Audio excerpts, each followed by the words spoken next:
తెలంగాణ విముక్తి దినం, తెలంగాణ విముక్తి దినం, తెలంగాణ విముక్తి దినం, తెలంగాణ విముక్తి దినం.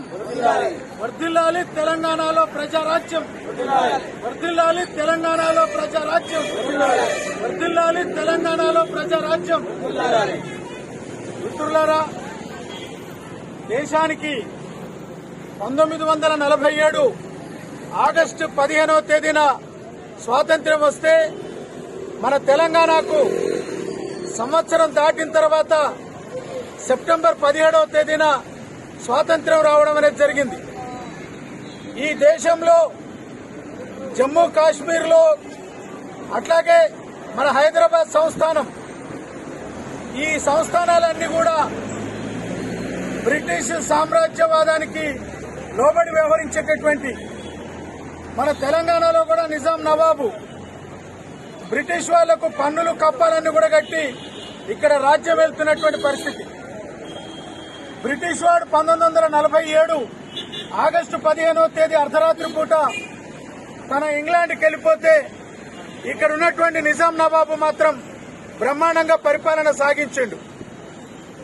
ఈ పరిస్థితుల్లో ఇక్కడ ఉండేటటువంటి కమ్యూనిస్టులు, అభ్యుదయ కాముకులు పెద్ద ఎత్తున నిజాం నవాబుకు వ్యతిరేకంగా పోరాడడం వల్లనే తెలంగాణ విముక్తమైంది. కానీ ఇవాళ భారతీయ జనతా పార్టీ లాంటి రాజకీయ పార్టీలు చరిత్రను వక్రీకరించి ఒక ముస్లిం రాజుకు వ్యతిరేకంగా హిందూ ప్రజలు పోరాటం జరిపారనేటటువంటి పద్ధతుల్లో చరిత్రను వక్రీకరిస్తున్నారు. కానీ నిజాం నవాబు కింద ఉన్నటువంటి జమీందార్, జాగీర్దార్, వతందార్, దొరలు, భూస్వాములు, పటేల్, పట్వారీల ఆధ్వర్యంలో తెలంగాణ ఈ ప్రాంతమంతా కూడా వాళ్ళ గుప్పిట్లో ఉంది.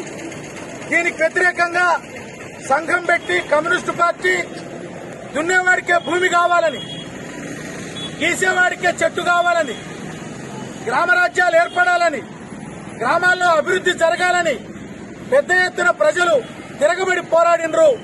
అది తెలంగాణ సాయుధ రైతాంగ పోరాటం. జూలై 4వ తేదీన దొడ్డి కొమరయ్య మొట్టమొదట విష్ణూరు రామచంద్రారెడ్డి యొక్క తుపాకులకు బలై నేల కొరగడం అనేది జరిగింది. ఆ తర్వాత తెలంగాణ రాష్ట్రం విముక్తి కావడానికి 5,000 మందిని హత్యలు గావించిండ్రు.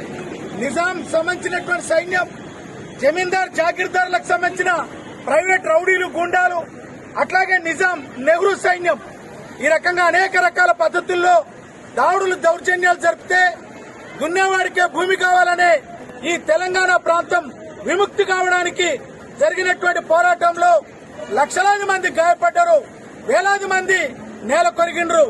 అనేక మంది అమరవీరుల యొక్క రక్తపు ధారల మధ్యన ఈ తెలంగాణ రాష్ట్రం విముక్తి అయింది తప్ప ఒక ముస్లిం రాజుకు వ్యతిరేకంగా హిందూ ప్రజలు పోరాడినరు అనే బీజేపీ యొక్క వక్రీకరణ అనేది సరైంది కాదు.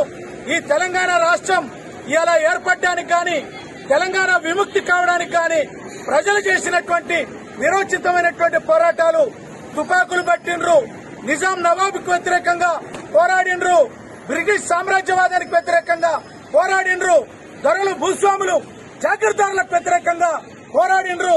ఆ రకంగా పోరాటం వల్లనే ఈ తెలంగాణ విముక్తి జరిగిందనేటటువంటి విషయాన్ని తెలియజేస్తూ, భవిష్యత్తులో సెప్టెంబర్ 17 అనేటటువంటిది తెలంగాణ రాష్ట్రానికి విముక్తి కలిగినటువంటిది.